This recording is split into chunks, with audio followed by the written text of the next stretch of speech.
The credit alert should have been my first warning. When my phone buzzed at 7 in the morning with a notification that my credit score had dropped 200 points overnight, I thought it was a mistake. Emma Rodriguez here, and I'm about to tell you how my sister Maya destroyed my financial life while I was busy being the responsible one. This story isn't just about identity theft. It's about family betrayal, death, and the moment I realized that sometimes the people closest to you are the ones capable of inflicting the deepest wounds. Before we jump back in, tell us where you're tuning in from, and if this story touches you, make sure you're subscribed, because tomorrow, I've saved something extra special for you. I stared at my phone screen in my cramped downtown Phoenix apartment, the morning sun already blazing through my blinds. TransUnion was informing me that a significant credit inquiry had been made, along with a new account opened in my name. My hands shook as I scrolled through the details. First, National Bank of Arizona. Personal loan. $45,000. Approved yesterday. I'd never stepped foot in that bank in my life. My first instinct was to call the bank immediately, but something made me pause.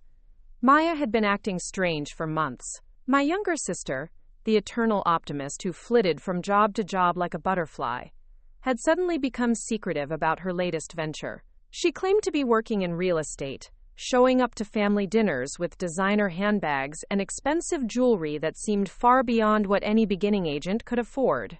When I'd asked her about her success, she'd wave me off with vague mentions of high-end clients and exclusive listings. The previous weekend, Maya had stopped by my apartment unannounced while I was at the grocery store. My neighbor, Mrs. Patterson, mentioned seeing her leaving through the back entrance, which struck me as odd since Maya always used the front door and usually announced her visits with dramatic flair. She'd been acting jumpy lately, constantly checking her phone and looking over her shoulder like someone was following her. When I asked if everything was okay, she'd laughed it off and changed the subject to Mom's upcoming birthday party. I tried calling Maya first, hoping for some logical explanation. Maybe someone was using both our information. Maybe there was a mix-up with social security numbers. The phone went straight to voicemail, which wasn't unusual. Maya treated her phone like a fashion accessory rather than a communication device. But something felt different this time. Her voicemail message was the generic automated one, not the bubbly recording she'd had for years where she sang part of her greeting. By 9 o'clock, I was sitting in the sterile waiting area of First National Bank, my stomach churning with anxiety. The loan officer, Michael Brooks, was a middle-aged man with kind eyes who seemed genuinely concerned when I explained the situation. He pulled up the account information on his computer, his expression growing more puzzled as he scrolled through the details. The application was submitted online, he explained, showing me the screen. But the applicant came in person yesterday to finalize the paperwork and collect the funds. The signature on file matches your ID, and all the documentation appeared legitimate. He paused, studying my face carefully. Ms. Rodriguez, are you absolutely certain you didn't apply for this loan? Sometimes people forget about applications they've started, especially if they're under stress. I assured him I had never applied for any loan, never needed $45,000, and certainly never set foot in his bank until that morning. Michael printed out copies of the application and signature cards, and as soon as I saw the handwriting, my blood ran cold. It was Maya's distinctive scrawl, the same looping letters she'd used since high school. But the signature was a decent forgery of mine. She'd clearly practiced. The application listed my employment at the University of Arizona, my apartment address, even my correct social security number, and mother's maiden name. Maya had access to all this information through family documents and casual conversations over the years. What chilled me most was how thoroughly she'd planned this deception. The application mentioned the funds were for a business investment in real estate development, playing into the cover story she'd been feeding our family for months. Michael immediately flagged the account as fraudulent and began the process of filing a police report. He explained that I would need to provide documentation proving my identity had been stolen, and that I would likely need to work with law enforcement to resolve the situation. The bank's security footage from the previous day would be crucial evidence, and he assured me they would preserve it for the investigation. Walking out of that bank, I felt like my world had shifted on its axis. This wasn't just about money. This was about trust, family, and the realization that Maya had been planning to destroy my financial stability while sitting at our parents' dinner table, hugging me goodbye, and pretending to care about my life. The Maya I thought I knew, the free-spirited sister who was irresponsible but ultimately harmless, had been replaced by someone capable of calculated deception. I drove to my job at the university in a daze, barely able to concentrate on my administrative duties. My coworkers noticed my distraction, but I couldn't bring myself to explain that my own sister had stolen my identity. The shame was overwhelming, mixed with a growing anger that burned in my chest like acid. I kept checking my phone, hoping Maya would call back with some explanation, but the silence stretched on. That evening, I sat in my apartment surrounded by printed bank documents and credit reports, trying to piece together the timeline of Maya's deception. The credit inquiries showed she'd been researching my financial information for weeks before submitting the loan application. She'd been methodical, patient, and utterly ruthless in her planning. This wasn't a moment of desperation. This was premeditated theft from her own sister. The worst part was realizing how easily she'd manipulated our entire family's trust while setting up this elaborate scheme. The next morning, I decided to confront Maya face to face. I'd spent the entire night replaying every interaction we'd had over the past few months, looking for clues I'd missed. Her sudden interest in my work schedule, the way she'd casually asked about my apartment lease renewal, even her questions about whether I'd ever checked my credit score, it all made sickening sense now. I drove to her apartment complex in Tempe, my hands gripping the steering wheel so tightly my knuckles had turned white. Maya's apartment was in one of those sprawling complexes that looked identical from every angle, filled with young professionals and college students who valued cheap rent over character. I'd helped her move in 8 months ago, carrying boxes of clothes and decorative pillows, while she directed me with the enthusiasm of someone who'd never had to worry about security deposits or utility connections. Even then, I'd wondered how she could afford the place on her inconsistent income. But Maya had always been vague about money, and I'd learned not to push. I knocked on her door repeatedly, each rap growing more forceful as my frustration mounted. No answer. Her car wasn't in its assigned parking spot, which could mean anything. Maya had never been reliable about keeping regular hours. I tried calling again, and again it went straight to that generic voicemail. Standing there in the hallway that smelled of industrial carpet cleaner and other people's cooking, I felt a mixture of rage and helplessness that made my chest tight. Mrs. Gutierrez from the apartment next door opened her door a crack, eyeing me suspiciously through the chain lock. She was an elderly woman who Maya had mentioned in passing, someone who complained about noise and collected other people's packages when they weren't home.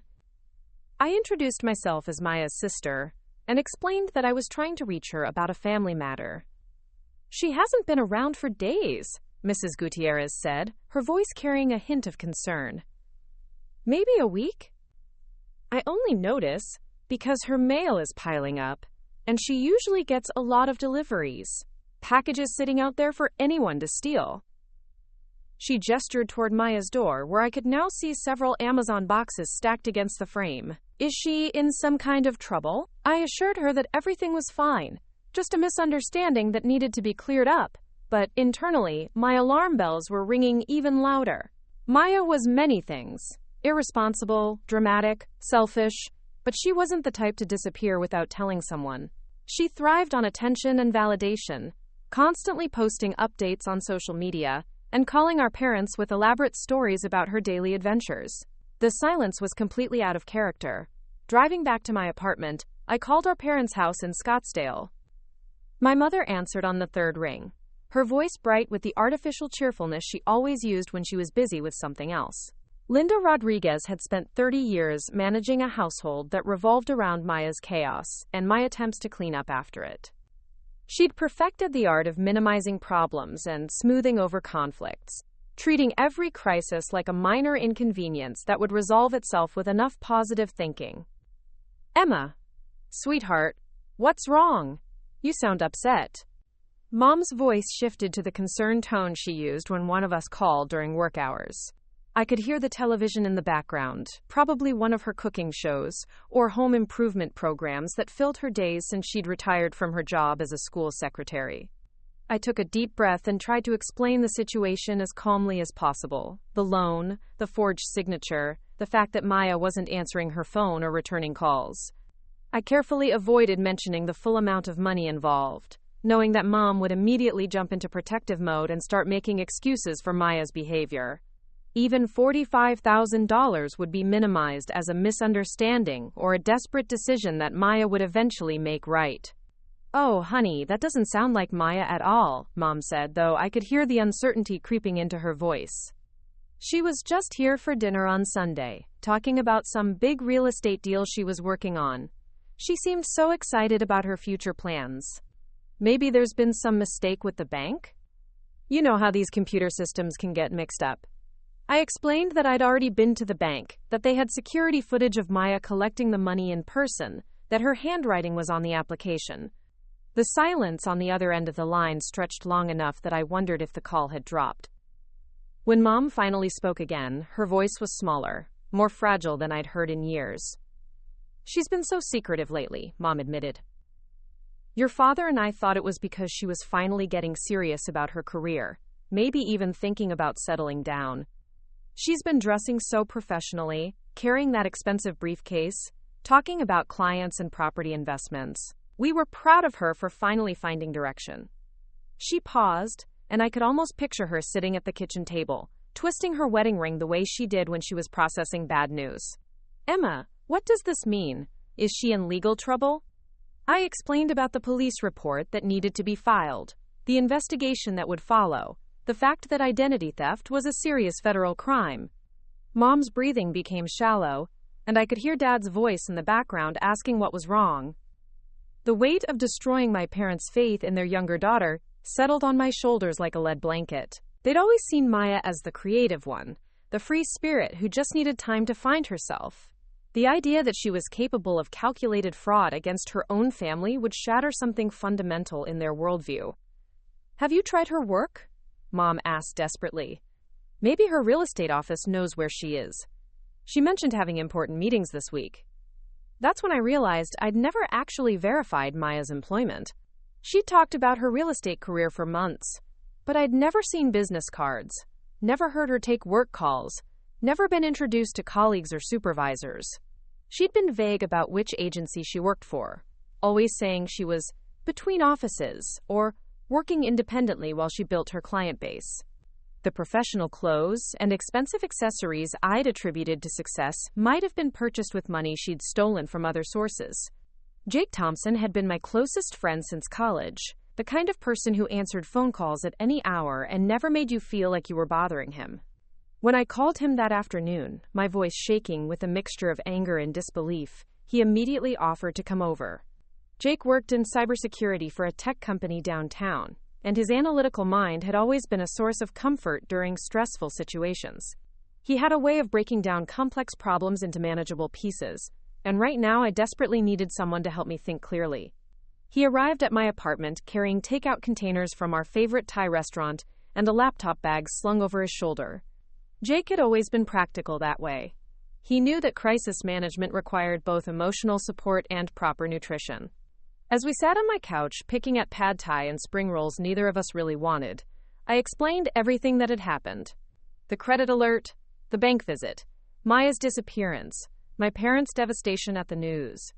"Emma, this is serious criminal behavior," Jake said, setting down his chopsticks and giving me his full attention.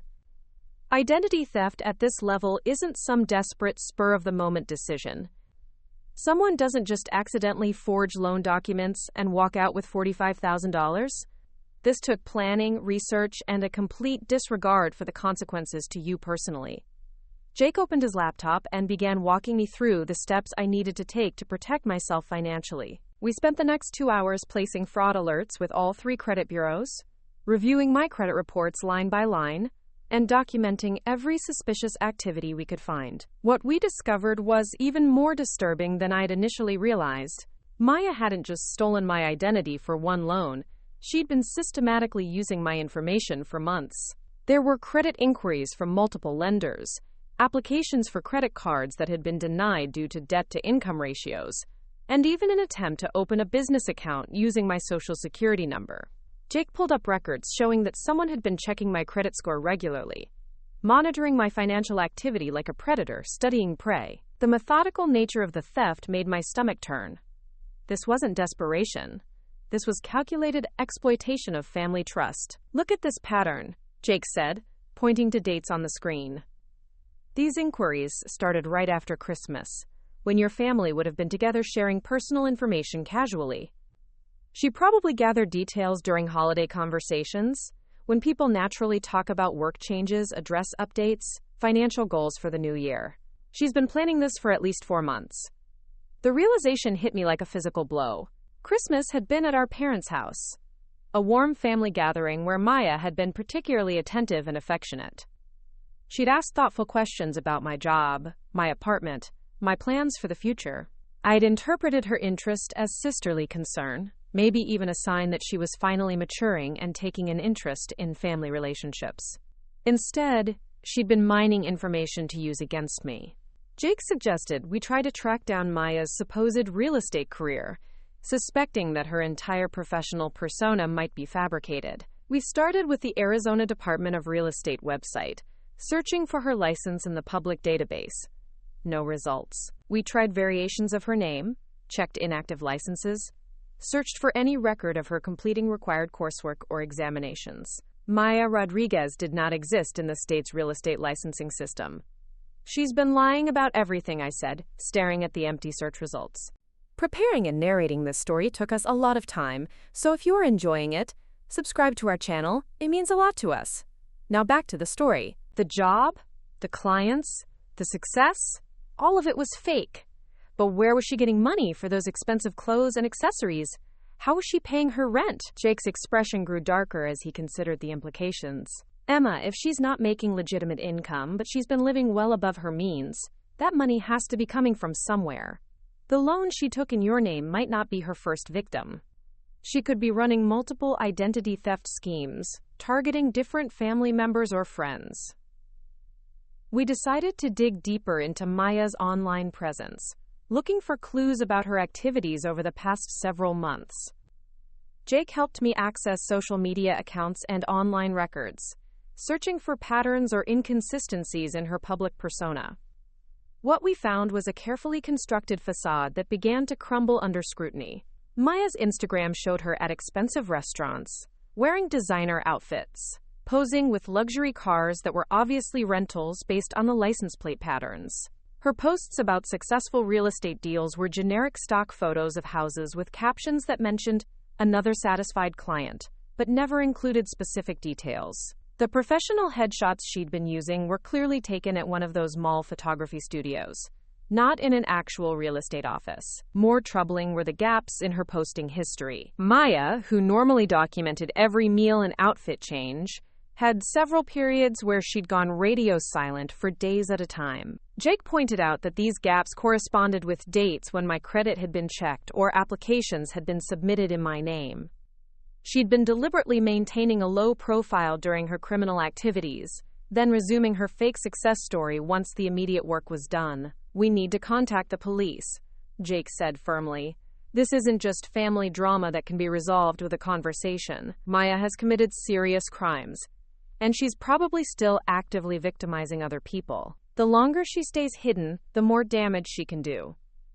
I knew he was right, but the thought of involving law enforcement in family business felt like crossing a line I couldn't uncross.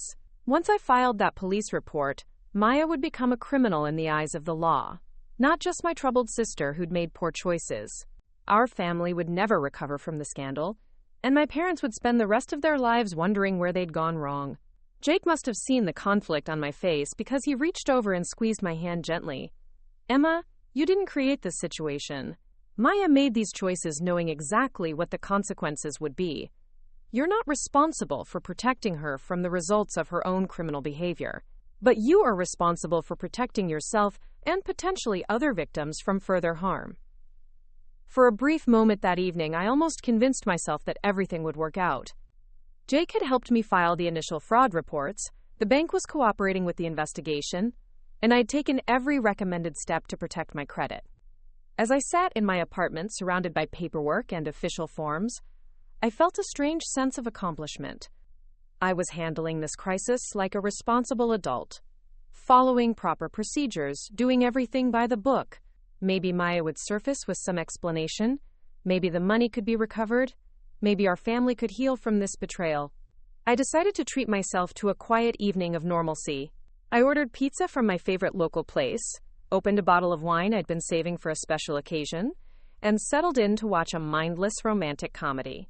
For 2 blessed hours, I forgot about fraud alerts and police reports and focused on the simple pleasure of cheesy dialogue and predictable plot twists. When my phone rang, I almost didn't answer it, reluctant to let reality intrude on my temporary peace. The caller ID showed my parents' home number, and I assumed Mom was calling for an update on the bank situation. Instead, Dad's voice greeted me, and immediately I knew something was wrong. Robert Rodriguez was not a phone person. He communicated through Mom, who served as the family's emotional headquarters and information clearinghouse. When Dad called directly, it meant something serious had happened.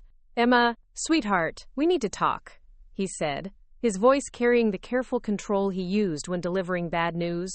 "Your mother and I drove over to Maya's apartment this afternoon. We were worried after what you told us, and we thought maybe we could find some answers." I muted the television and sat up straighter, my brief moment of peace evaporating. "What did you find?" Dad cleared his throat, the way he did when he was buying time to choose his words carefully. "The apartment manager let us in after we explained the situation. Maya hasn't paid rent in 6 weeks, Emma. She's being evicted. All her belongings are still there, but it looks like she left in a hurry. Clothes scattered around, dishes in the sink, like she just walked out in the middle of doing something and never came back." The pizza in my stomach turned to lead as I processed this information. Maya's financial situation was even worse than I'd imagined, and her disappearance was looking less like avoidance and more like genuine absence. "Did you find anything that might explain where she went? Any notes? Phone numbers? Travel documents?" "That's the strange part," Dad continued. "We found business cards scattered on her kitchen table, but they're for 3 different real estate companies. Different names, different contact information. When we called the numbers, 2 were disconnected, and 1 belonged to a pizza place in Tucson. Your mother found a bag of mail hidden in her bedroom closet. Bills, notices, official-looking documents that she'd apparently been ignoring for months. I could hear Mom crying softly in the background, and my heart ached for both of them. They were discovering that their younger daughter had been living a completely fabricated life, and the daughter they thought they knew might never have existed at all. The weight of being the bearer of this devastating news was crushing, even though I hadn't created the situation. "Emma, there's something else," Dad said, his voice dropping to barely above a whisper. "We found bank statements stuffed in a shoebox under her bed. Not just from the loan she took in your name. There are statements from multiple accounts, different banks, some with names we don't recognize. It looks like she's been doing this to other people too." The scope of Maya's crimes was expanding beyond anything I'd imagined. This wasn't a one-time desperate act against her sister. It was a systematic pattern of fraud that had probably been going on for months or even years. I thought about all the times Maya had asked casual questions about friends and family members, all the personal information she'd gathered during innocent conversations that could have been used for identity theft. "Dad, we need to take all of that evidence to the police. Maya isn't just missing. She might be running from something much bigger than what she did to me. If she's been stealing from multiple people, there could be other victims looking for her. Maybe even dangerous people if she borrowed money from the wrong sources." I could hear Dad discussing something with Mom in hushed tones before he returned to the phone. "We're scared, Emma. This isn't the daughter we raised. We keep trying to understand how Maya could have gotten so far off track without us knowing. Were we that blind to what was happening in her life?" The guilt in his voice was heartbreaking. My parents were good people who'd worked hard to provide for their children and instill decent values. They weren't responsible for Maya's choices, but I knew they would blame themselves anyway. Parents always wondered what they could have done differently when their children went wrong, even when the answer was nothing. "You couldn't have known," I assured him. "Maya was deliberately deceiving everyone, including you and Mom. She was good at maintaining her cover story, and she knew exactly what to say to keep you from asking too many questions. This level of deception takes skill and planning. It's not something that happens accidentally." That night, after my parents had promised to deliver Maya's hidden documents to the police the next morning, I lay awake staring at the ceiling and trying to process the magnitude of what was unfolding. My sister hadn't just betrayed me. She'd apparently been running a sophisticated criminal operation while living a completely false identity. The Maya who attended family dinners and birthday parties was a carefully crafted character, while the real Maya was someone none of us had ever truly known. The scariest realization was that Maya's disappearance might not be voluntary. If she'd been stealing from multiple people, if she'd gotten involved with dangerous individuals or criminal organizations, her absence could mean she was hiding, running, or worse. The sister I'd been angry with for stealing my identity might be in serious danger, and I had no idea how to find her or help her. 3 weeks had passed since my parents discovered Maya's abandoned apartment, and the police investigation had expanded far beyond what any of us had anticipated. Detective Sarah Chen had become a regular presence in our lives, calling with updates that grew progressively more disturbing as the scope of Maya's criminal activities became clear. What started as a simple case of sibling identity theft had evolved into a multi-state investigation involving federal agencies and multiple victims. I was at my desk at the University of Arizona, trying to focus on processing student enrollment forms, when Detective Chen called with news that would change everything. Her voice carried a gravity that immediately made my stomach clench with dread. Over the past 3 weeks, I'd learned to read the subtle variations in her tone. Routine updates sounded different from significant developments, and this call definitely fell into the latter category. "Emma, I need you to come down to the station this afternoon," Detective Chen said without preamble. "We've received some information about Maya that requires your immediate attention. I'd prefer to discuss this in person, rather than over the phone." The drive to the Phoenix Police Department felt like traveling through a surreal landscape, where everything looked normal, but nothing felt right. I'd made this trip several times over the past month, each visit revealing new layers of Maya's deception and criminal behavior. By now, I knew the route by memory, could navigate the maze of corridors to Detective Chen's office without conscious thought.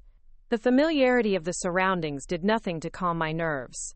Detective Chen's office was a cramped space, filled with case files, coffee cups, and the accumulated detritus of ongoing investigations. She was a compact woman in her 40s, with sharp eyes and an economy of movement that suggested military background. When I arrived, she gestured for me to sit in the worn chair across from her desk, then closed the door with a deliberate click that seemed to seal us off from the outside world. "Emma, what I'm about to tell you is going to be difficult to process," she began, settling into her chair and fixing me with a direct stare. "We've been working with law enforcement agencies in several states, following the trail of bank accounts and fraudulent applications that Maya created. The investigation has led us to Nevada, specifically to Las Vegas, where Maya was apparently living under multiple false identities." I nodded, trying to prepare myself for whatever revelation was coming. Over the past weeks, I'd learned that Maya had been far more sophisticated in her criminal activities than anyone had initially realized. She'd created entire fictional personas, complete with fake documentation and fabricated employment histories. The sister I'd grown up with had become a ghost, replaced by someone capable of elaborate deception and ruthless exploitation of trust. 3 days ago, Las Vegas Metropolitan Police discovered a body in a desert location outside the city, Detective Chen continued, her voice becoming more clinical as she delivered the devastating news. "The remains have been identified through dental records and DNA analysis. Emma, I'm sorry to tell you that your sister Maya is dead. She was murdered." The words hit me like a physical blow, driving the air from my lungs and making the room spin around me. Dead.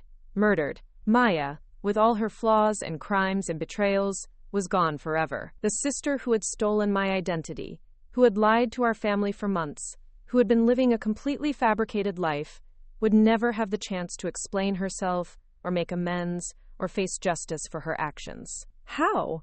I managed to whisper, though part of me wasn't sure I wanted to know the answer. Detective Chen's expression remained professionally neutral, but I could see compassion in her eyes. "The investigation is ongoing, but preliminary evidence suggests that Maya became involved with some very dangerous people in Las Vegas. It appears she was running similar identity theft schemes there, targeting individuals with significant financial resources. She may have stolen from the wrong person, or gotten caught in the middle of something much larger than her individual crimes.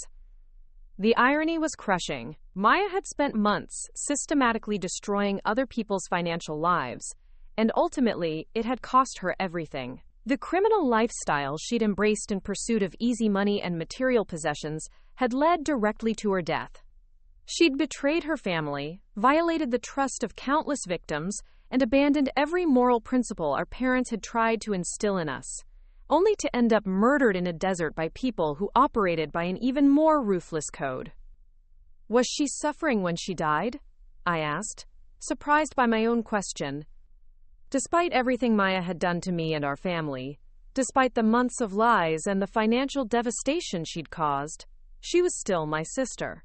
The person who had taught me to braid friendship bracelets, who had shared a bedroom with me for 10 years, who had been my closest companion during childhood summers. Detective Chen's expression softened slightly. The coroner believes her death was quick. She wouldn't have suffered for long. I sat in that sterile office chair, staring at Detective Chen's desk while trying to process the magnitude of what I'd just learned. Maya was dead, murdered because of crimes she'd committed against strangers. Our parents would have to bury their youngest daughter while simultaneously learning the full extent of her criminal activities. The investigation into her identity theft schemes would continue, but Maya herself would never face trial, never serve time, never have the opportunity to explain why she'd chosen to hurt the people who loved her most. There's more, Emma, Detective Chen said gently. The Las Vegas investigation has uncovered evidence that Maya was working with a larger criminal organization. Her death appears to be connected to a falling out with her associates, possibly over money or territory. We believe she may have been trying to leave Las Vegas and return to Arizona when she was killed. The possibility that Maya had been attempting to come home, perhaps to confess or seek help or try to make things right, added another layer of tragedy to an already devastating situation. Had she finally realized the danger she was in? Had she wanted to reconnect with family before it was too late? I would never know what her final thoughts or intentions had been, never have the chance to forgive her, or help her find a way out of the mess she'd created. Detective Chen handed me a box of tissues and waited patiently while I struggled to compose myself. I know this is overwhelming, but I need to ask you some questions about Maya's behavior in the months before she disappeared. Anything you can tell us about her state of mind, her relationships, her concerns or fears might help us understand what happened in Las Vegas and identify the people responsible for her death. As I sat in that police station, answering questions about my sister's final months while grappling with the reality of her murder, I realized that Maya's story wouldn't end with her death. The investigation would continue, other victims would come forward, and our family would spend years dealing with the aftermath of her choices. She'd wanted attention and excitement and easy money, and in the end, she'd gotten all three in the most tragic way possible. Up next, you've got two more standout stories right on your screen. If this one hit the mark, you won't want to pass these up. Just click and check them out.